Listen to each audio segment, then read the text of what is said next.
Well, in that case, we'll just,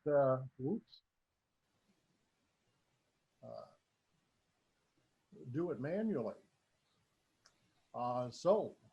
This is all about my very first effort at putting a book together. I never thought that would ever happen in my life because I only had one hobby in life, and that was landscape gardening. Well, before that, for most of my life, I was a fisherman, and that's all I did. Lived to fish, and then I bought 2 acres in the Bitterroot, and suddenly it was all about landscaping that unlandscaped 2 acres. So I took that on, and now a few years later, like 30 something, it's no longer a field of knapweed, but a landscaped uh, garden. However, the trouble is with gardening, you can't do that in the wintertime. You can do only so much planting.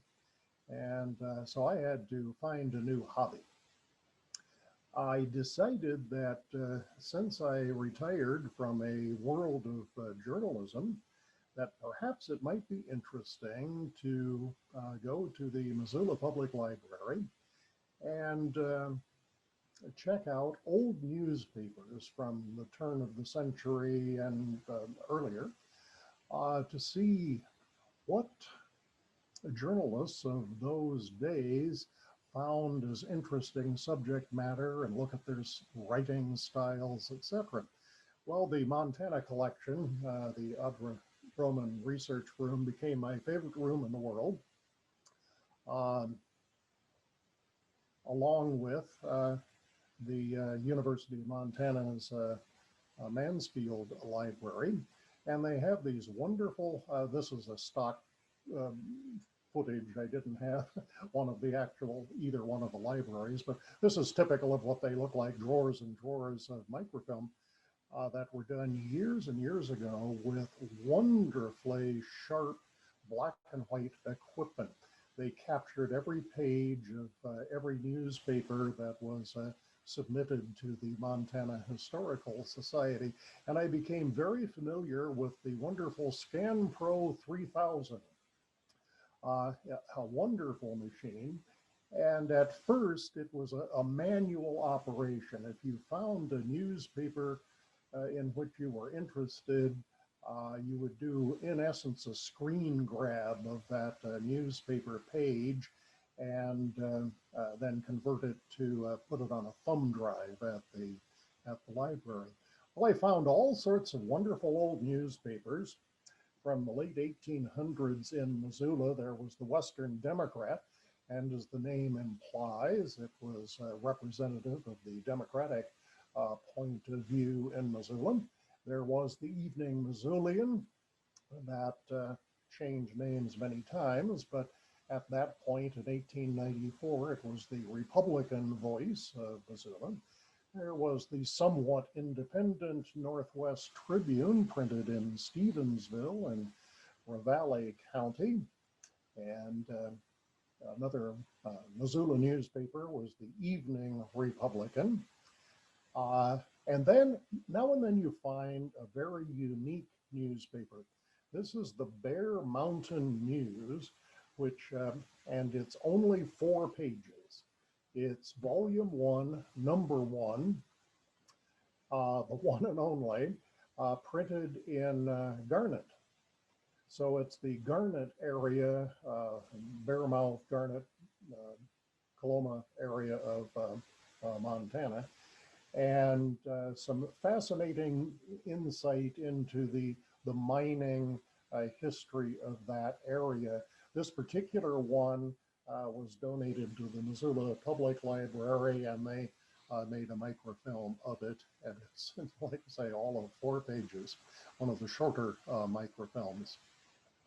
Well, once you get into this terrible, terrible habit of looking at old newspapers, I wandered across to the paw print, to those of you familiar with the University of Montana Mansfield Library. It's the wonderful print center there.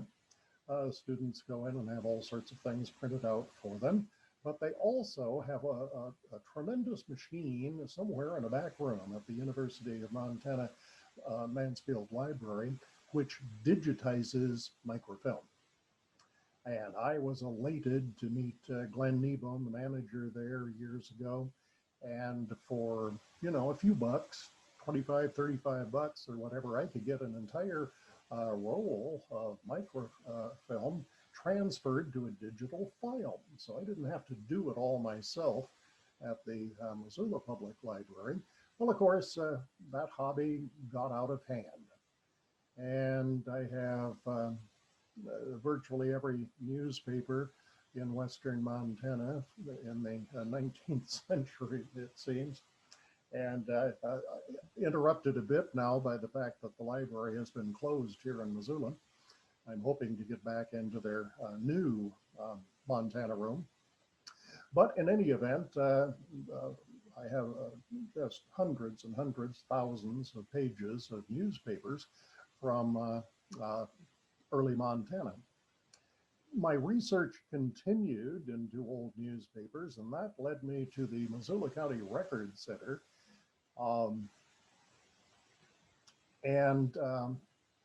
I was flabbergasted.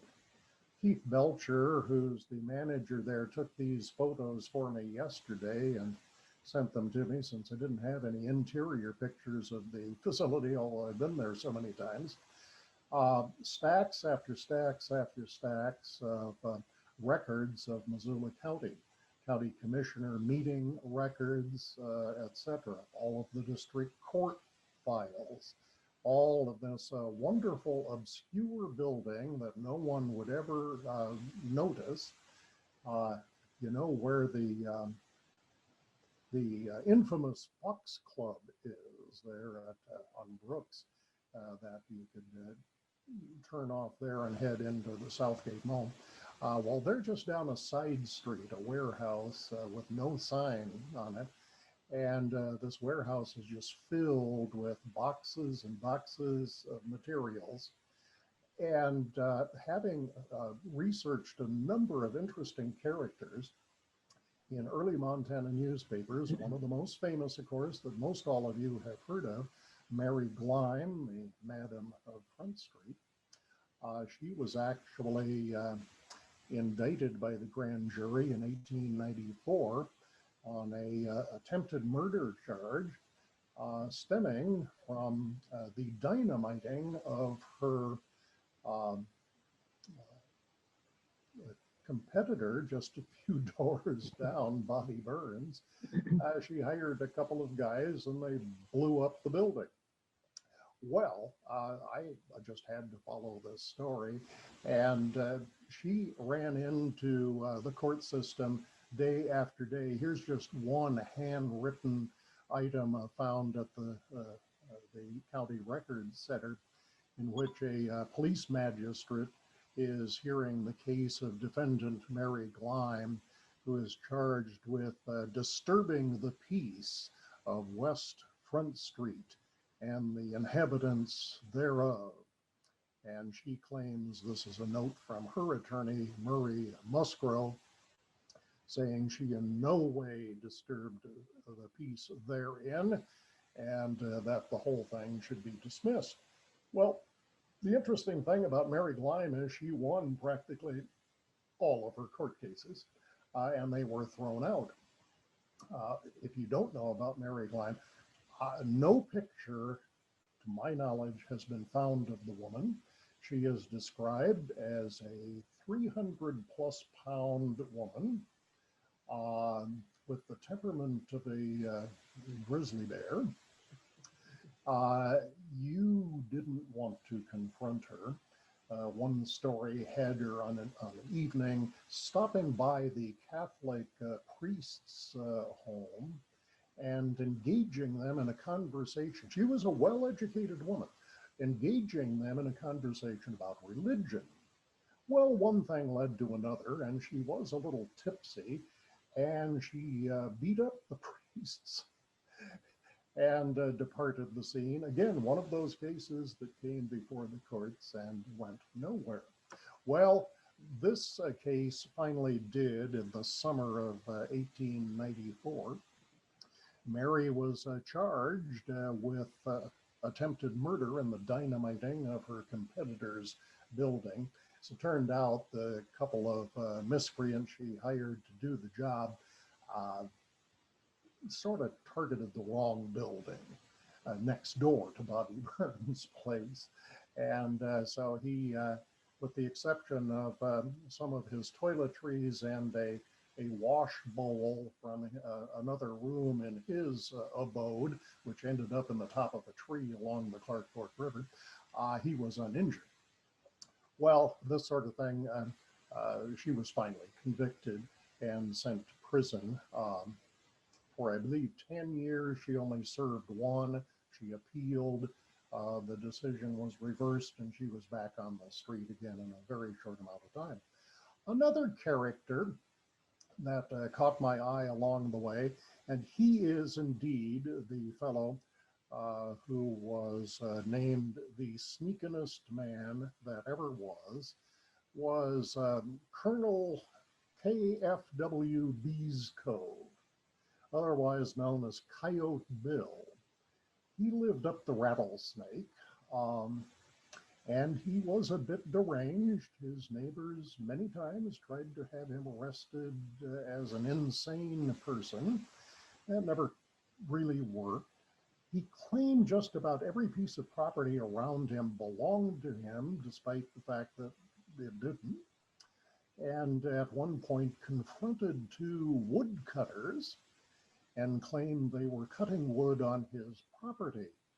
An argument broke out, and he shot one of the two men and basically left him to bleed to death as he mounted his horse, went into town to turn himself in for the shooting. By the time the sheriff and posse ended up in the Rattlesnake, the poor fellow had died.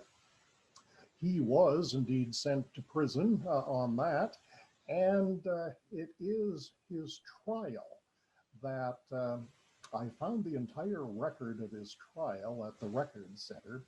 And Exhibit A, I don't know whether you can see it since it's so small, but up on the top, handwritten, it's Exhibit A, is a tattered old copy of the Anaconda Standard from Friday morning, June 23rd, 1905.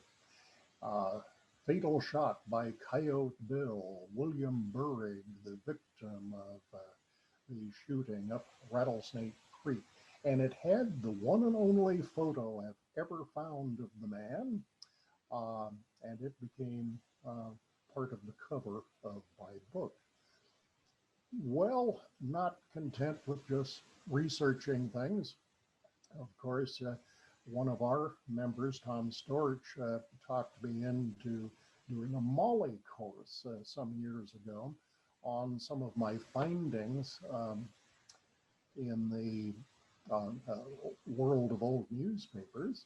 So I did a presentation, a 6-week presentation on the year 1894 itself. It had so many phenomenal occurrences, most of which I had never known. That then led me to the Missoula Current online news journal, and Martin Kidston, who offered me an opportunity to write history columns under the name Harmon's Histories. That was his name, not mine, but he had alliteration, so what the heck. So for the last 5.5 years, I've been doing a weekly column on history based on newspaper accounts of the 19th century into the early 20th century. And that then led me to Stonydale Press. Readers of those columns over the years kept sending me emails. Why don't you put some of this stuff in a book? Well, I know nothing about publishing, about authoring a book, but lo and behold, there it is. It arrived on Monday in 50 boxes that now inhabit my downstairs. And Among the main characters, of course, chapter one leads off with Coyote Bill, the sneakingest man that ever was.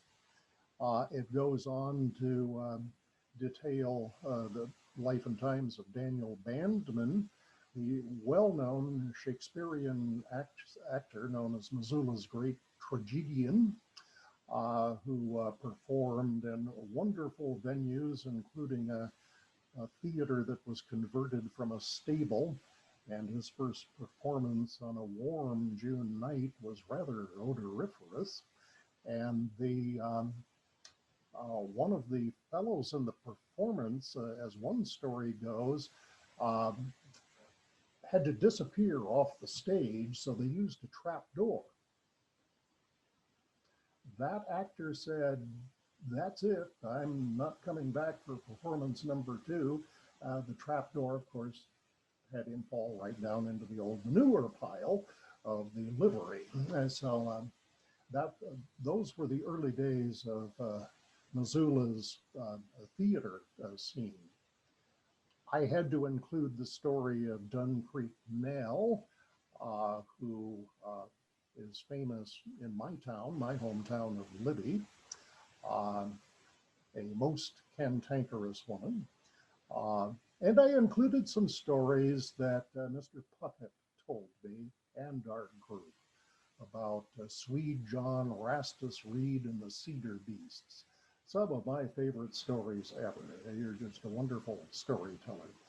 Along the way, I also discovered something I did not know, perhaps many of you did, that Mark Twain, Samuel Clemens, but his promoter traveling with him said he always wanted to go by the name Mark Twain, not Samuel Clemens.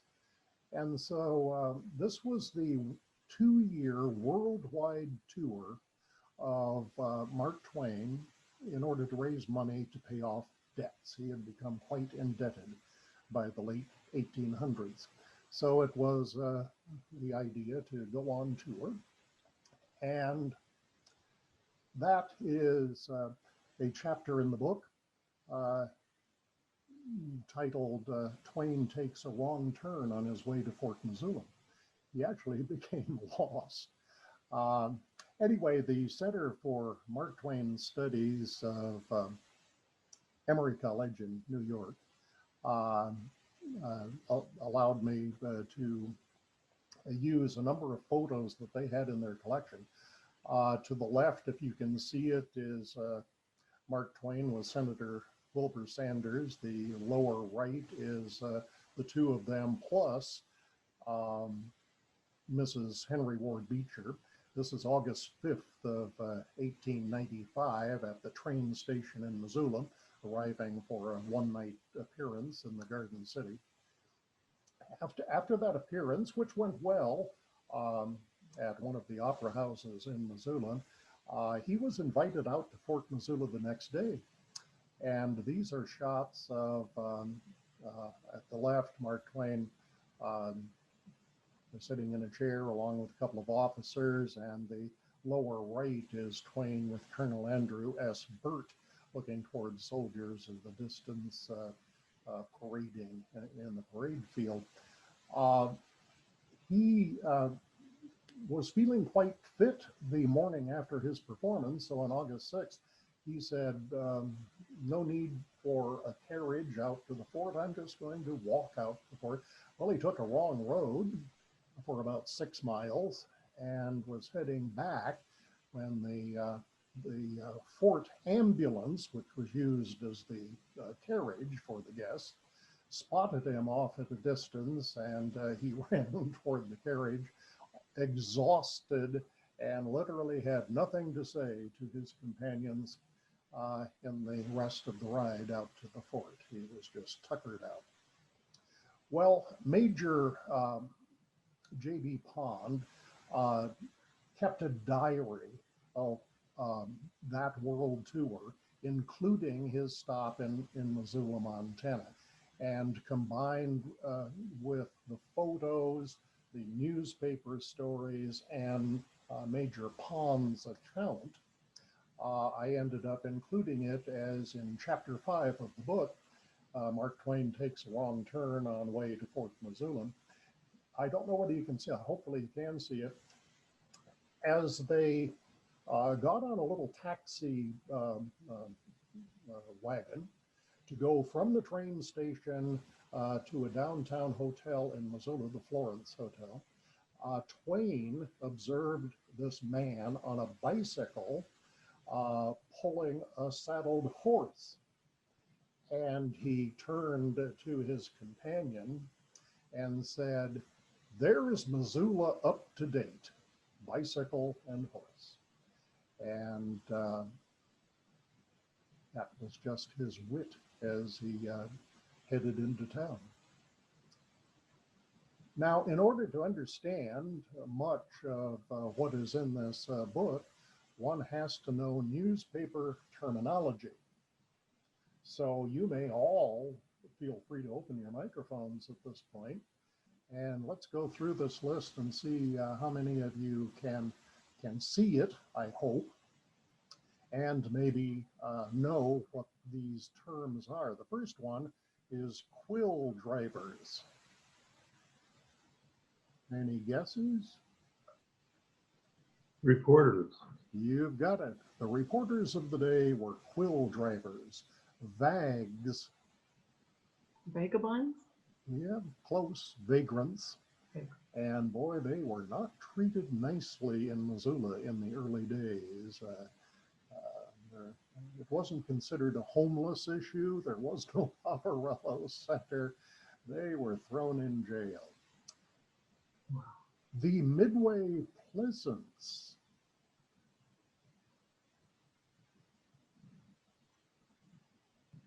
That's a term from the 1893 World's Fair in Chicago.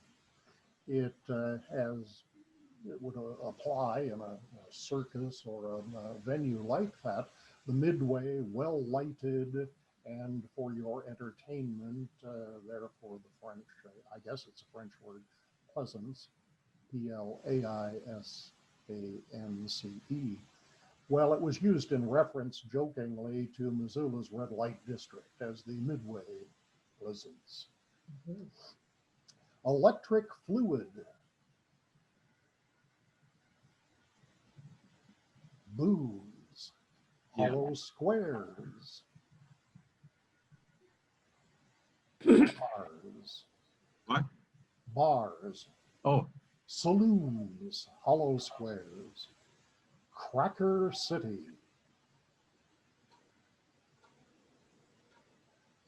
It was a disparaging reference to Helena by those in Missoula. They had a cracker factory in Helena and went to a lot of trouble to get this cracker factory. And it became a joke amongst Anaconda, Deer Lodge, Helena, and Missoula. Damn fools. Well, as it says, yeah, damn fools, just spelled differently, P-H-O-O-L-S. Hotel Ramsey. That's a reference to the jail. Just insert the name of the current sheriff, Hotel T.J. McDermott. So today it would be the McDermott Hotel. A term I had not seen but was constant in the 1800s in newspaper style, INST. A reference to dating of an item. Instant? Instant meaning this current month or week, depending on the reference, yeah. It was always Thursday Inst. And it took me a long time to, oh, that's this week's Thursday. Swell set.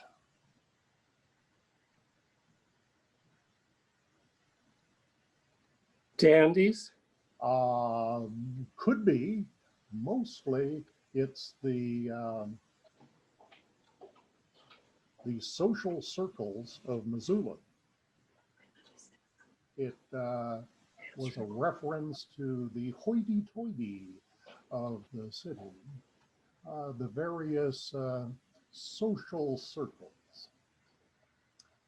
puny scribbler.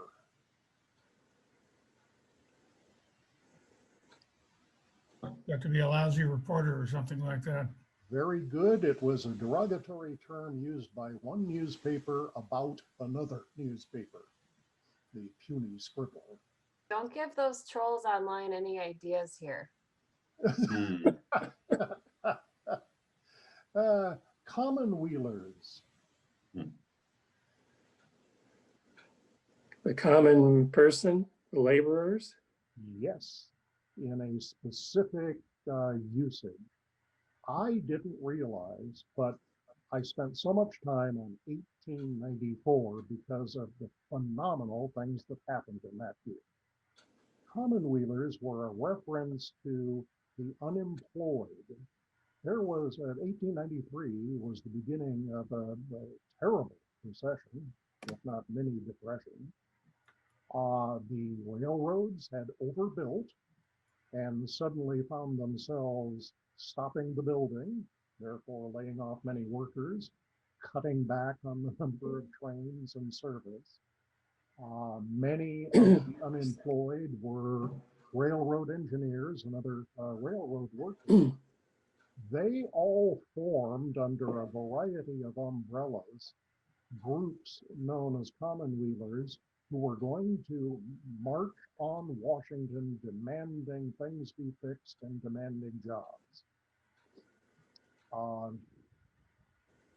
To that end, they hijacked trains, one of which was hijacked just west of Missoula in the Thompson Falls area and ran at breakneck speed, controlled by these unemployed engineers, along with every boxcar on the train filled with the common wheelers, and they were headed east toward Washington. Well, they made it all the way to Arlene and were confronted there by railroad law enforcement. The local sheriff was called off by the head of the railroad and said, no, we'll take care of this ourselves. That's a fascinating story of Coxey's Army, one of the groups of unemployed folks heading to Washington to demand jobs. A couple of other terms, nom de plume. Pen name. Pen name. Pen name, and it was used very much in that day and age. Pest house.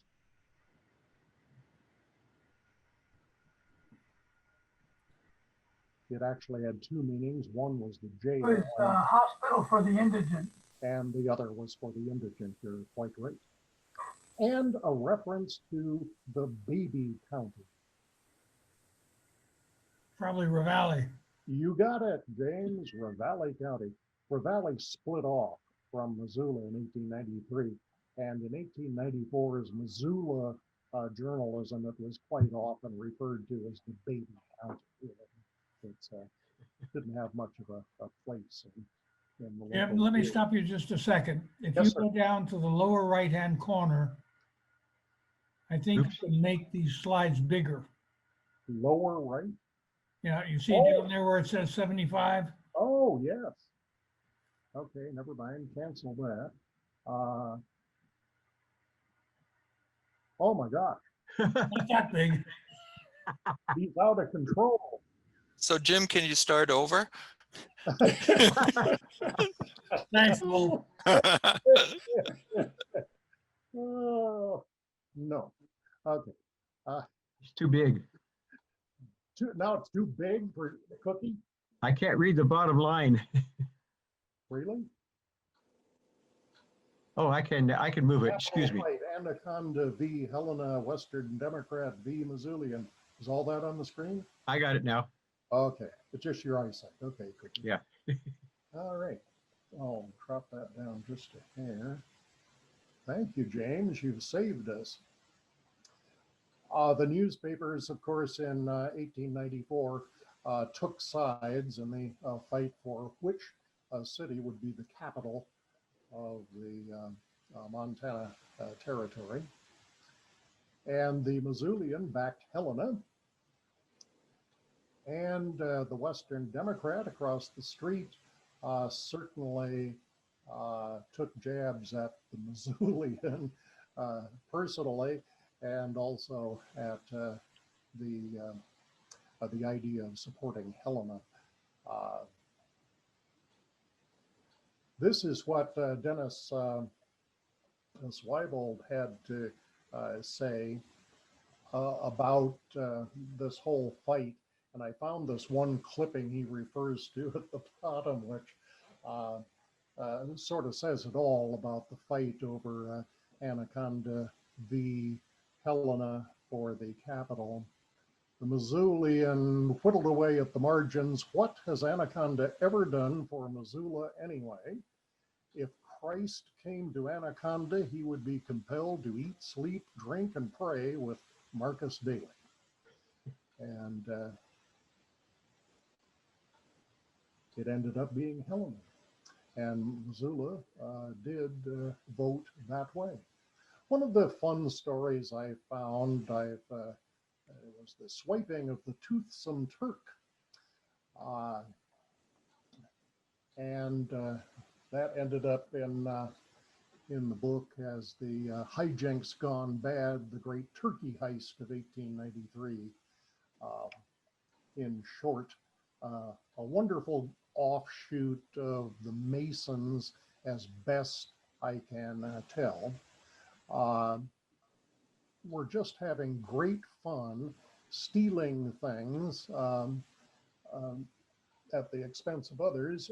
And on Christmas Eve of 1893, they stole a turkey that was hanging out in the cool air on someone's porch.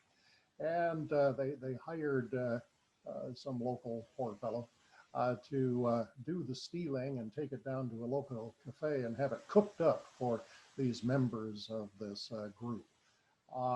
Well, it turned out to be quite a scandal that made headlines in Missoula for all of the month of January 1894, as it went to trial and finally was dismissed because of the influence of these well-to-do members of society.